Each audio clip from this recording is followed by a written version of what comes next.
Theme song.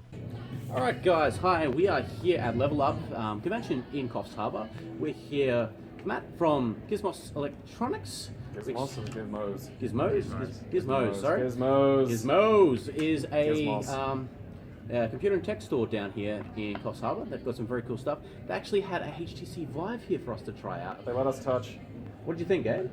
Yeah, like, cause I fiddled, like, I had like a 90s VR experience, which has been that's been my template for VR, like for the past 20 years, was this ridiculous old blocky, like, you've ever seen the music video to, like that Dire Straits music video? Yes. Yeah, I can't remember the name of the song. That, like literally like that, just giant green landscape of cubes and this massive thing on your head, and I was like 11, so it was just the greatest thing ever, and I thought it was magic. And now, now there's like actual head tracking, and like the Vive's got like room VR stuff, so we can tell if you're walking around. I was mucking about with the I haven't played the zombie one yet, but I was mucking around with that like little spacecraft thing attacking you. And that was ridiculous fun, because it can track both hands as well, so you can shoot in two directions at once, which I think is probably a first for any kind of first-person game. I think so. I'm going to just deal with that. All right, so rad. So Matt, tell us a bit about Gizmos. So Gizmos Electronics, so it's been in Coffs Harbour for probably around about 15 years now in total. Oh wow. It's had 3 owners. I've been the store manager in charge for around about 2.5 years. Okay. I'm a gamer myself, a massive gamer. So for us to be able to provide the HTC Vive VR to Coffs Harbour is a massive, massive accomplishment. There's only 1 of 4 demo units in the country at the moment, and we managed to be able to bring 1 of those to Level Up Coffs Harbour. That's fantastic. Which I think, from the feedback that we've received today, has been absolutely fantastic.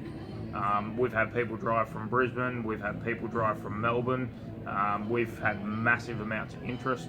Someone actually tried to buy the headset from me. What were they offering, out of curiosity? They didn't actually name a price. They said to me, what would you take for it? And I said, mate, unfortunately, HTC own this particular demo unit. If I sell it, I'm probably going to lose not only the HTC Vive, but I'll probably lose everything. Yeah. So unfortunately, mate, you're going to have to wait like everyone else for it.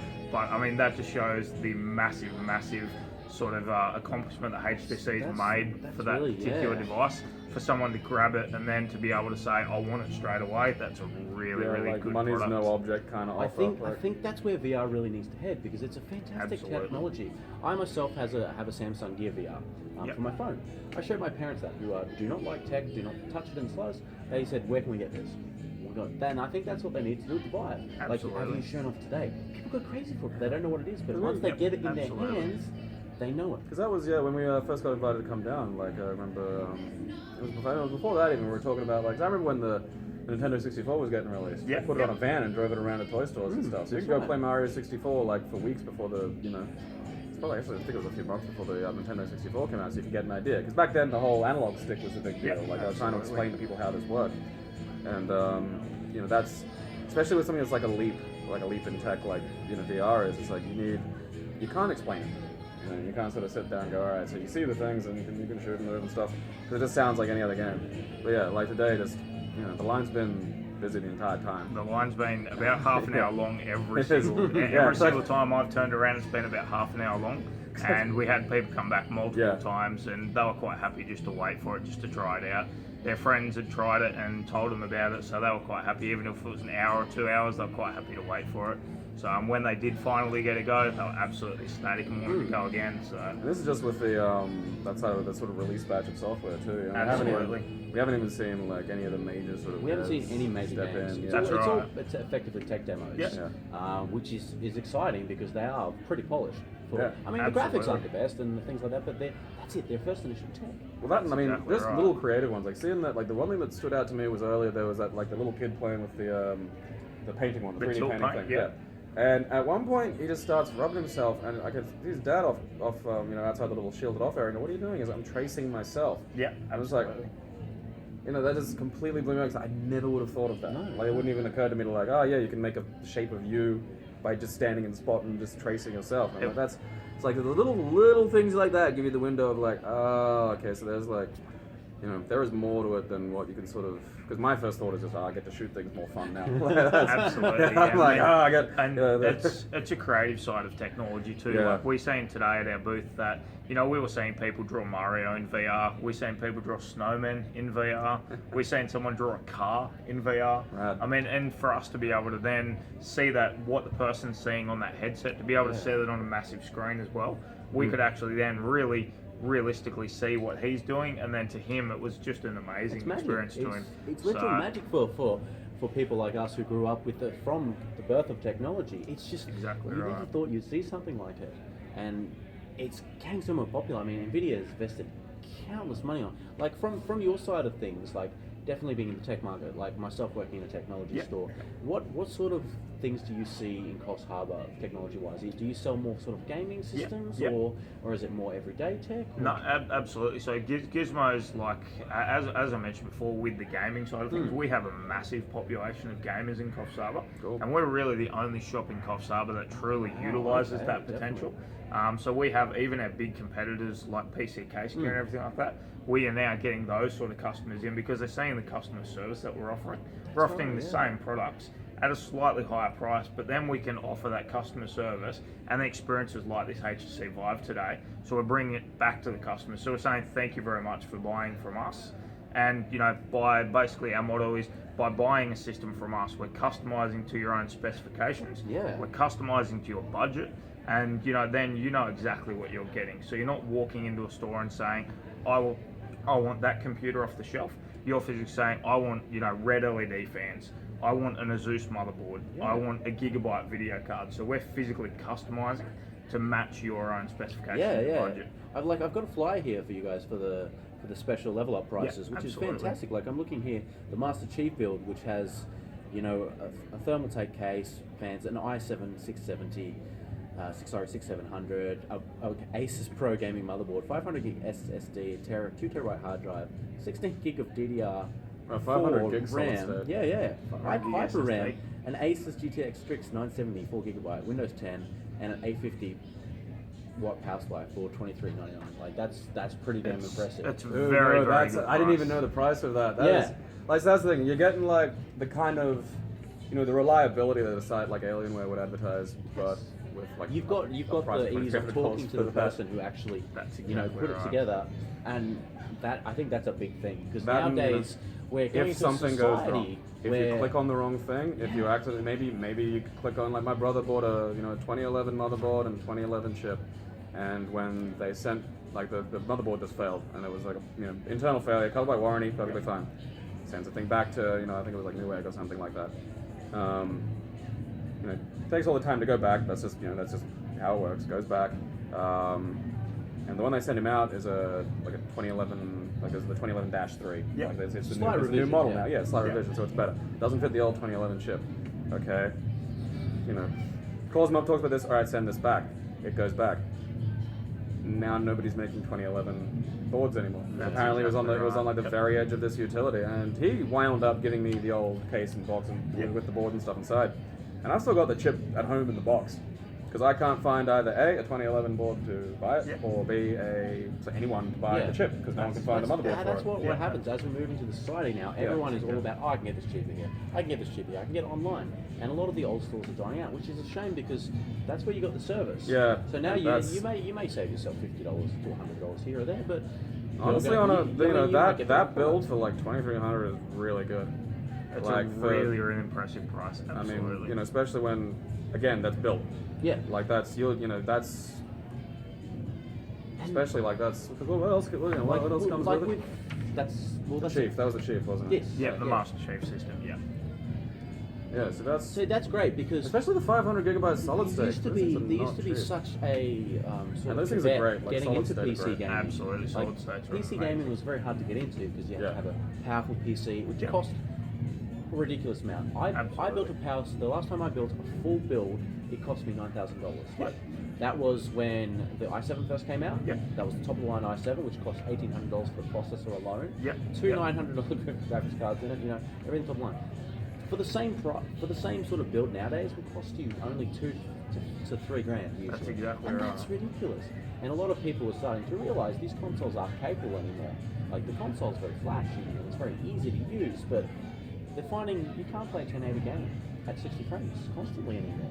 Whereas I think PC market's pushing. Well, and, you know, now, like really now it is, you know, more than ever before, a lot easier to PC game. Like even like, you know, in the old days, yeah, you'd be able to buy sort of similar things like this, where you'd get it pre-built. But I mean, it was, you know, getting games to work. There was so much, you know, just little peripheral hassles where maybe something didn't work and the internet didn't really, you know, wasn't as organized as it was, you know, back in like the turn of the century in the 90s and stuff like that, and it was just, it could be really painful. I've had so many birthday present like games that not work. Yeah, absolutely. And it's like you look at the box, you look at the thing you have on your computer, and it says the same stuff, but for some reason, like this, you have a very specific kind of sound card, and so it doesn't work.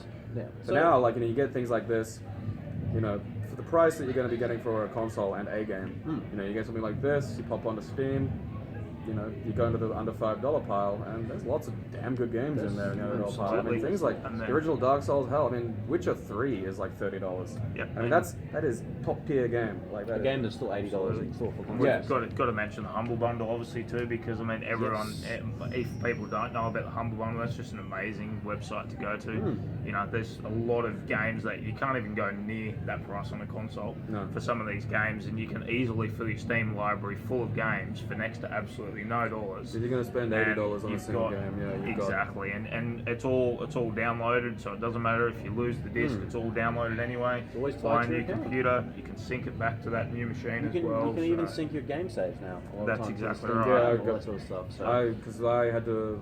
I think what was it? Something crashed majorly. I think because you were there for it. Like, I had to completely redo the hard drive. Just I don't know, ruptured or something.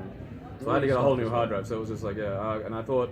You know, I thought I lost a big chunk of my Dark Souls game, and that kind of heartbroke me.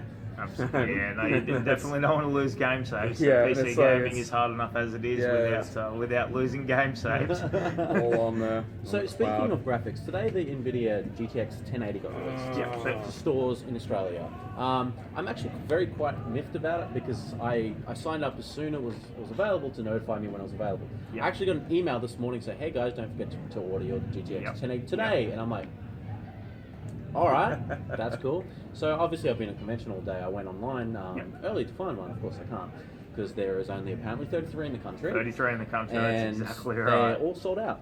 I've actually found one site that still has one in stock. Yep. I've got it saved in my cart at the moment. I don't know if I want to commit or not.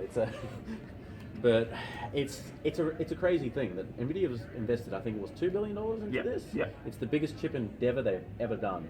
And the thing, what do you think AMD are going to do? I think they'll step up to the plate a little bit, Do you I think?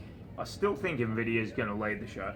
It's definitely, and Nvidia's invested a lot of their money, and if you watch their press conference, they were not afraid to spend money. That was an evident thing. It was one of those things that they said, we're not afraid, we've spent this amount of money and we'll continue, and you know, the CEO said we'll continue to spend money on this technology. You know, they announced that Ansel technology, which is, you know, you can actually physically view your 3D environment on your smartphone as well, which, you know, that's screen capture to the absolute maximum. I think, the Nvidia GTX 1080 and also the GTX 1070, definitely the world's most powerful video cards ever created. It's ridiculous. And it's going to set a benchmark to AMD to absolutely try and step up to the plate, but I still think they're going to fall short. It's quite funny because AMD, on paper, their last generation of cards were better than Nvidia's. On paper. Technical spec-wise, better. Not optimized though, could never reach a performance higher, even though on spec-wise they were better. But AMD's always had value for money in their low to mid range, and I think that's where they should target. They should stick to that low to mid range. Absolutely. Because you're not going to topple that. Not with the amount of money they spent, and I mean that die shrink is something that no one thought was possible. It broke the laws of physics. Well, I mean, how long? I mean, in your experience of building, you know, game kits, and you've been at this for a while. Has there ever been a point where a customer could come in? I mean, what's the 1070's price point as far as you know? 1070, I believe, when it comes out in around about sort of mid-June to late June, it's going to be around about the $600 to $700 mark. Right. Which really, if we look at it now, the GTX 970 up until now was around about that price until the 1080 was released. So realistically, if you're getting a 1070 for the same price as a 970, but Nvidia's announced that it's 1 times faster than the Titan X, which you're paying $1,600 to $1,800 for a Titan X, that's crazy numbers. So like, I mean, has there ever been a point where you've been able to, for that price, like, there's no games that are going to crack that yet. There's no games that can push that to its end. I mean, we're not even talking overclock yet. We're not even talking hot. That's just stock standard. Yeah, stock standard, running at a comfortable temperature. When has there ever been a point where a customer has been able to come in for really what you're talking about, a mid-range, like not even the Master Chief, like half the Master Chief price maybe. Yeah.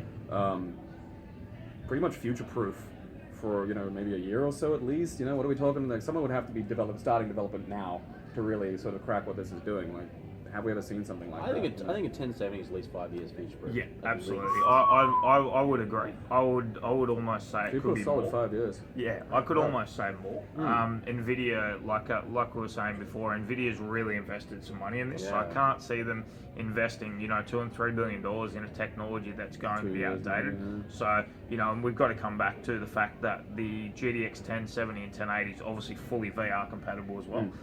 So I mean that's a given, but how much is that going to affect VR? Is the 1070 and 1080 going to push VR's boundaries and make the VR company, the software company, step up to the plate and really design something amazing?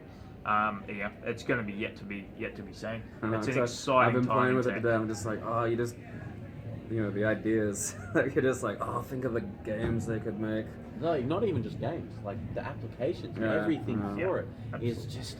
You have one of those in your house, you don't need a big TV anymore. Like, I mean, obviously you've got more than one person in mind. But I've seen the tech demos where they link up multiple vives together, and with the controllers, you can hand objects to each other and things like that. Well, that you can online sync up. You can go to the movies with your friends. Just you on your couch, and you can talk to them and stuff. You can be the only people in the movies that way, and you can talk as loud as you damn well want. And that's nuts, like that, because for ages I've been saying, like, the one thing the movies has, it's the movies, TVs get big, they're not getting that big, but now it's like, you don't need it, it's eliminated the TV consideration, which I didn't even think about. With the precision controls that they're trying to push towards and stuff, I mean, you imagine it, like a 1080 could probably run VR close to 4K, I'd imagine, so with what they've said.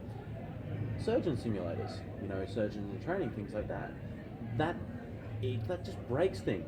It's a whole new technology. I think that's what people don't see it for. They just go, VR's a gimmick, but they're not realising the application. I just got a game. That was fun. Well, that's for us. I mean, we come from a gaming background, so that's for us. But it has real-world implications.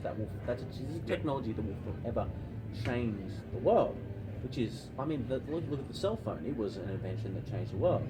And then a smart cell phone came out, and that's replaced many people's computers. Absolutely, yep. It's as powerful as what the computers were 5 years ago. That's right. And I mean, some of the PCs now that people are running, the smartphone is actually more powerful than the PC, and that's crazy to think that a screen size of 4 and 5 inches can handle the same power as a PC that would have been built a couple of years ago, sort of thing. So you're carrying a gaming computer in your pocket essentially.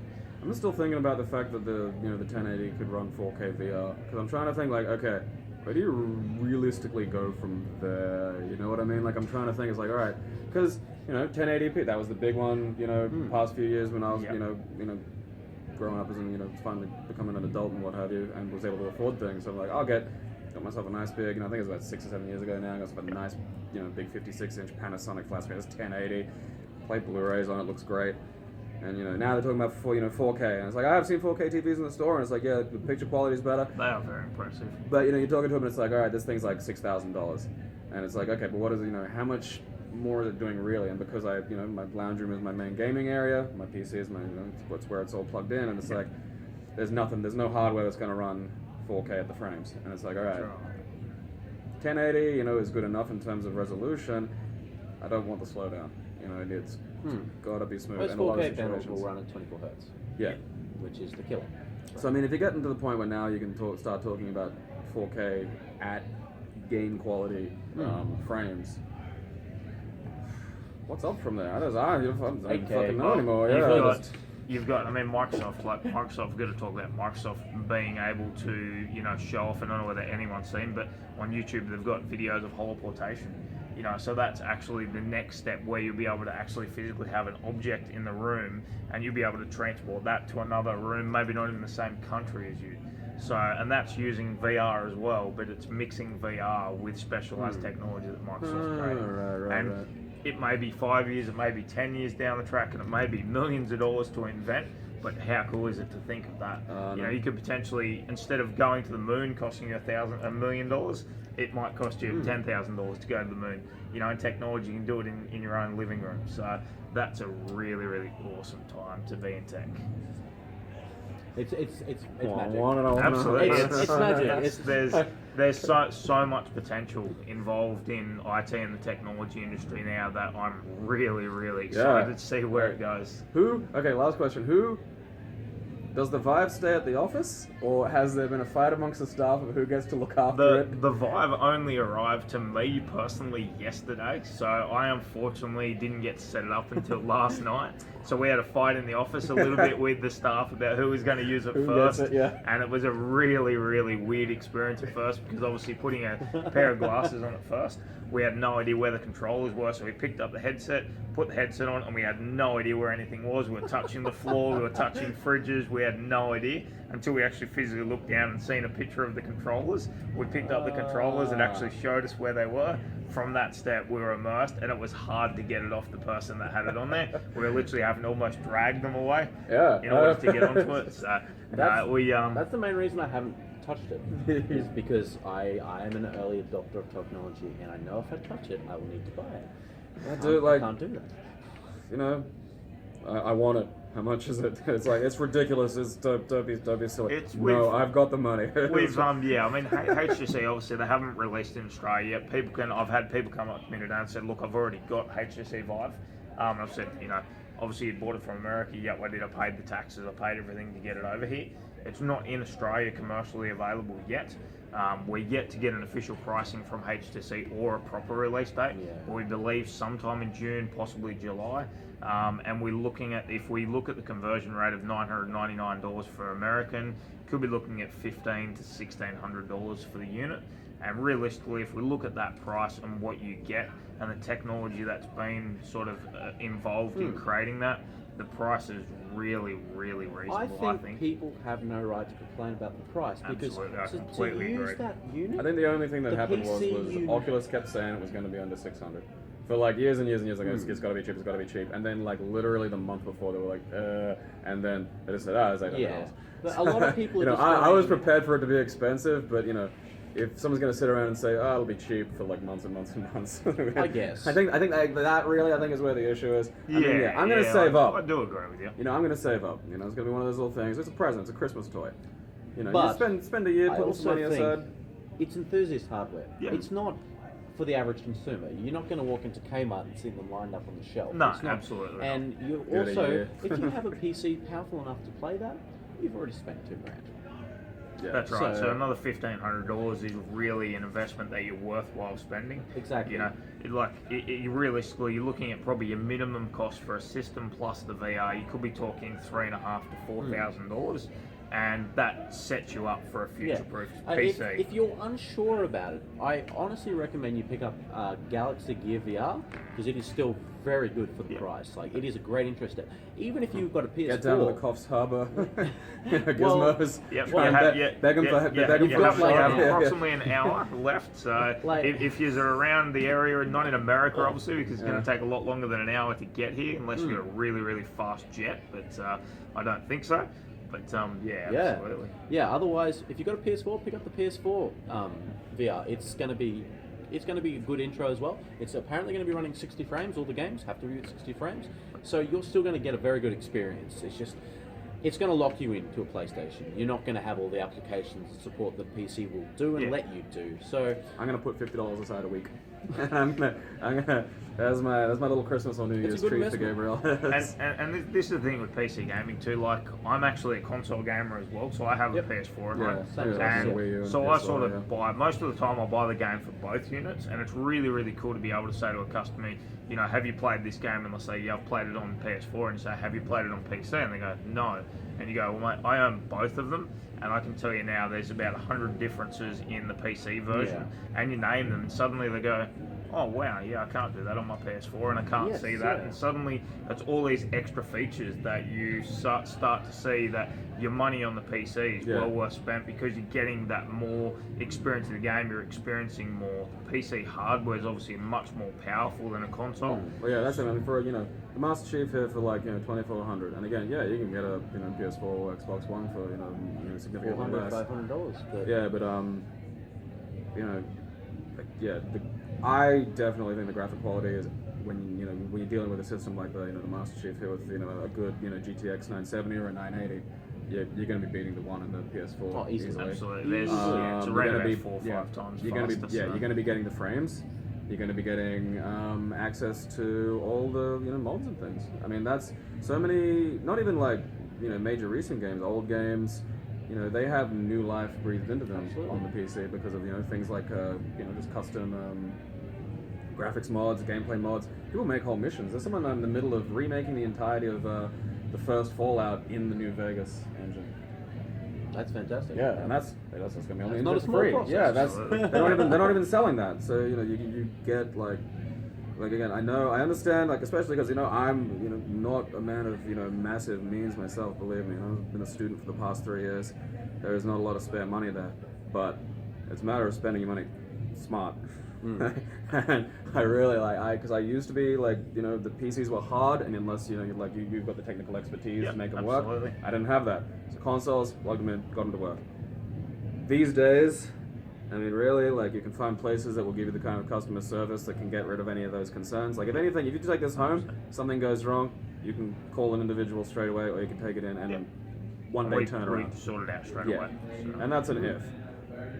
Even then, you can go online, you can find tutorials, anything to help this work, and you've got something that has so much more gaming utility, just miles and away. There's no, online's free. People make servers for old games that aren't supported anymore. Console game stuff's getting supported. That's it. You don't get to play that anymore. Exactly. Absolutely, yeah. No, it's so true. I mean, it's not just the gaming side of things either. Like, it leads into photography. It leads into 4K. We talk about 4K. We have a customer in Coffs Harbour that does 4K aerial photography. Oh wow. So something like the Master Chief would be perfect for him. We've only just recently built him a system which is very similar to the Master Chief, which slightly modified it for him. But he took 4K monitors as well and a whole heap of other stuff. And I mean, he said, look, I can go to JB Hi-Fi or Harvey Norman and buy a pre-packaged Acer or a Zeus or something like that. But it's not going to do half of what I want it to do. I don't know the specs of it. I don't know, how much RAM it's got. They're not good. They're not like this. Absolutely. They've come into someone like us at Gizmos Electronics, and we've sat down with them and said, well, okay, what are you using it for? Here's what we can do. Here's the price. Here's why that's the price. Given them a few options, and pretty much immediately you've won them over, because you've given them that custom solution where they go, he knows exactly what I want. And they've signed on the dotted line straight away. They're happy. You've given them the service. I think that's fundamentally the thing too. Is websites will tell you what the things do. They won't tell you whether or not you need it. And they won't. If They won't someone's a help photographer, you. they help. There's no help. If you order a cart completely with the wrong stuff in it, they'll just ship it to you. Yeah. They'll just go, this guy wants all this stuff, ship it. Whereas at a specialty store like this, because you've they called people ordered and the asked cart them with the full info, as you told us earlier when we met that you had someone with complete wrong parts for everything. None of the bits you fit. gave them a call and said, thank you for your business, but these parts are wrong. We can help you. And that's what I like to see. And Absolutely. and that's why I always like shopping local, things like that, and supporting specialists, because in Brisbane we have, we have another small store as well. Yeah, absolutely. And it's that's just where you go, because and my brother's experience with the online stuff is sometimes in some situations, if it's heavy, you're going to be paying for shipping to Australia, so it doesn't matter then anyway. Yeah. But just that long turnaround. A lot of stuff I've discovered can happen in that long turnaround. Absolutely. I like to see a face. I like to buy a thing from a person. Definitely, yeah. No, we are really excited for Coffs Harbour as well to be able to just keep on enhancing technology, and we want to be known as the innovators of Coffs Harbour as far as technology. Well, from what I've seen, the feedback from people around and stuff, you're definitely there. Yeah, definitely absolutely. All right, so where can we find you? So anyone can find us. So we've got a website, so www.gizmoselectronics.com.au. Nice and easy. Yeah. Otherwise, there is a mobile number that you can call. So that's 0474. 0474 268 005. Never had to call my own. Sorry, guys, it's been a long day. We've been here doing the VR for a long time, so do apologise. Otherwise, guys, you can send us an email, support@gizmoselectronics.com.au. So it's You're also on Facebook too. Yep, also on Facebook as well. So you can like us. It's just Gizmos Electronics. You'll find a heap of footage of the VR today, as well as some really cool photos of the tilt brush. There's some zombie footage as well. So there's some really cool stuff, guys. We'd love some international followers on Facebook as well. We continue to add things on Facebook all the time. So it's just something that just something else that we can offer Coffs Harbour as well, and just really keep on updating everyone on technology, so then we can give some of the the knowledge and power that we have of this industry back to the customers. Awesome. Rad. Awesome. Thank you very much for your time, man. Not a problem, guys. Cheers. Thank you very much. Good See you luck. guys.